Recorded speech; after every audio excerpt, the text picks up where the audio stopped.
America ने तो मुश्तबा खामनाई समेत 10 नेताओं पर जो है वो एक तरह का इनाम भी घोषित कर दिया। अमेरिका अपने मरीन स्पेशल फोर्सेस को भेज के इस आइलैंड को कैप्चर कर सकता है।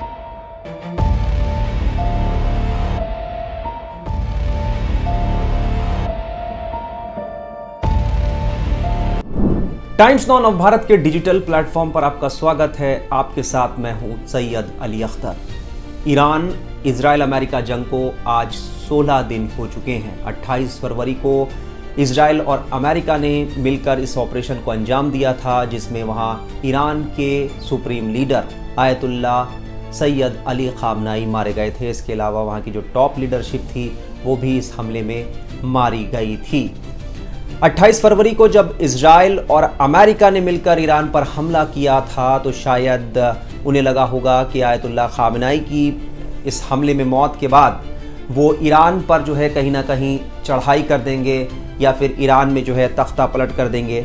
लेकिन जंग को जो है 2 हफ्ते बीत चुके हैं और उसके बाद भी लगातार ईरान जो है वो अमेरिकी ठिकानों को निशाना बना रहा है मिडिल ईस्ट में। उसके अलावा इजराइल में लगातार हमले कर रहा है और जिस तरीके से वो पलटवार कर रहा है उससे देखते हुए यही लगता है कि फ़िलहाल ईरान जो है पीछे हटने वाला फ़िलहाल नहीं है। और लगातार जिस तरीके से वो हॉर्मुज़ स्ट्रेट पर उसने जो है एक तरह का दबदबा बना रखा है और वहाँ पर तेल का जो संकट पूरी दुनिया में और कई देशों में गहराया हुआ है, वो बताता है कि ईरान इस पूरे मामले में अभी कहीं से भी नरम पड़ता दिखाई नहीं दे रहा।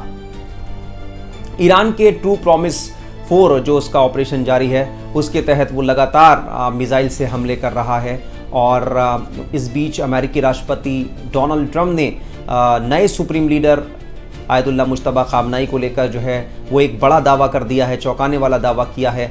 और उन्होंने कहा है कि मुझे नहीं पता कि मुश्तबा जिंदा भी हैं या नहीं, अब तक कोई भी उन्हें नहीं दिखा पाया। यानी ट्रंप जो है ईरान से साफ साफ एक तरह की आप कह सकते हैं कि वो चैलेंज कर रहे हैं कि मुश्तबा खामनाई के बारे में, क्योंकि वो अब तक फ़िलहाल सामने इस तरीके से नहीं आए हैं। तो ट्रंप का कहना है कि अगर वो ज़िंदा हैं तो फिर वो सामने क्यों नहीं आ रहे। और इसी तरह के दावे कुछ जो है वो ईरान की तरफ से भी किए जा रहे हैं, वो हम आपको आगे बताएंगे। अमेरिका ने तो मुश्तबा खामनाई समेत 10 नेताओं पर जो है वो एक तरह का इनाम भी घोषित कर दिया है। इसे लेकर विदेश मामलों के जानकार रोमिंदर सचदेवा ने क्या कुछ कहा, आइए सुनते हैं। मुश्तबा खामनेई के लिए $10 मिलियन की जिसे कहते हैं बाउंटी इशू करिए कि कोई भी अगर इंफॉर्मेशन ला के दे जिसके चलते में से पकड़ने या मार दे, $10 मिलियन। इसके जरिए अमेरिका कुछ तो होप कर रहा है कि ईरान के अंदर ही कोई ऐसा हो जो पैसे के लिए या इसका बहुत रेडिकल हेटर हो, वो दे दे, चांस है।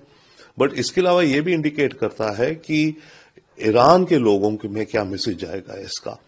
ईरान में मेरे विचार से मैसेज जो फिलहाल जा रहा है, इस रेजीम के अपोनेंट्स तो हैं, परंतु अब जो माहौल हो गया उसमें लोग ईरान को खतरे में देख रहे हैं।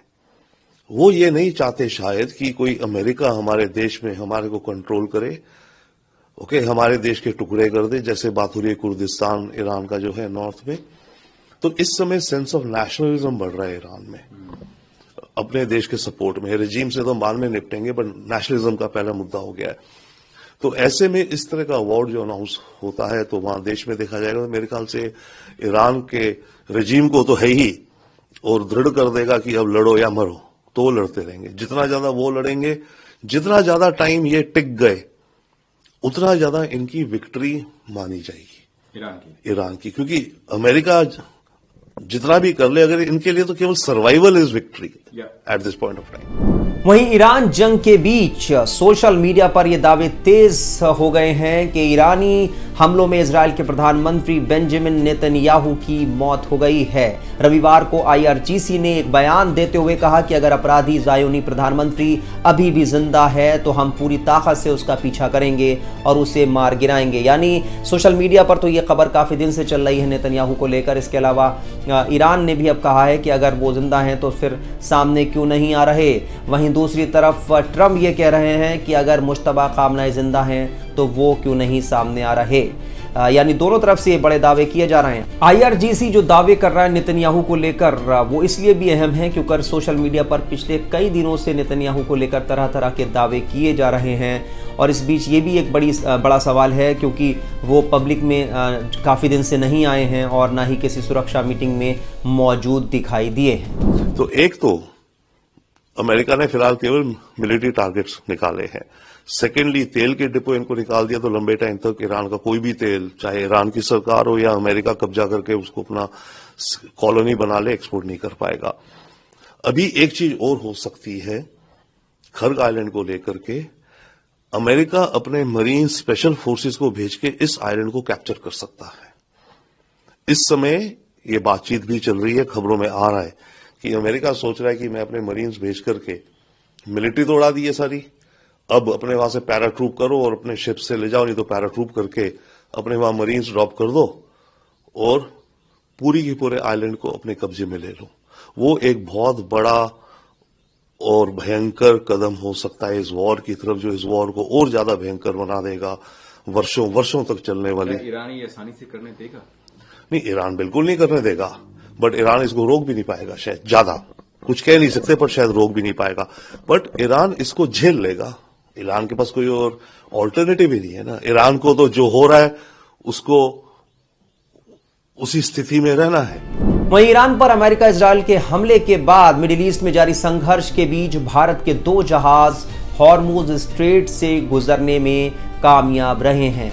2 भारतीय जहाज शिवालिक और नंदा देवी हॉर्मुज स्ट्रेट को पार कर चुके हैं और अब भारत के बंदरगाहों की तरफ बढ़ रहे हैं। यानी ये भारत के लिए एक बेहद खुशी की बात है और राहत भरी खबर है कि इस पूरे संकट के बीच कहीं ना कहीं ईरान से जो बातचीत हुई, विदेश मंत्री एस जयशंकर ने पिछले दिनों जिस तरीके से बातचीत करी, उसके बाद ये मुमकिन हो पाया और वहाँ से जो 2 जहाज़ हैं वो भारत की तरफ आ रहे हैं। जिस तरह से तेल संकट, जिस तरह से LPG का संकट घिराया हुआ है, उसमें ये राहत भरी खबर है।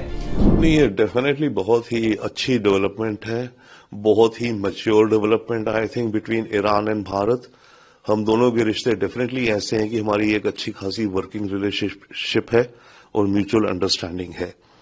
उसके चलते LPG के टैंकर्स हों, LNG के हों, क्रूड ऑयल के हों, कुछ मटेरियल्स के हों जो टैंकर्स या शिप्स जो कि भारत के लिए जिनकी डेस्टिनेशन है या जिनका क्रू ज्यादातर भारतीय है या जिनमें जो कार्गो है वो इंडिया के लिए है, उनको आने की एग्जम्पशन परमिशन ईरान की अथॉरिटीज कहिए या जो रिपब्लिकन रेवोल्यूशन गार्ड की जो नेवी है वो दे रही है। तो ये एक और इसका डेफिनेटली फायदा देश में होगा क्योंकि इस समय हमारे यहाँ LPG का क्राइसिस है और ये क्राइसिस असल है और ये है क्योंकि सप्लाई कम है भाई दुनिया में। जब दुनिया में सप्लाई कम होगी तो हमारे पास भी तो कम होगी, हवा से तो LPG बना नहीं सकता भारत। तो ये क्राइसिस चलेगा LPG का।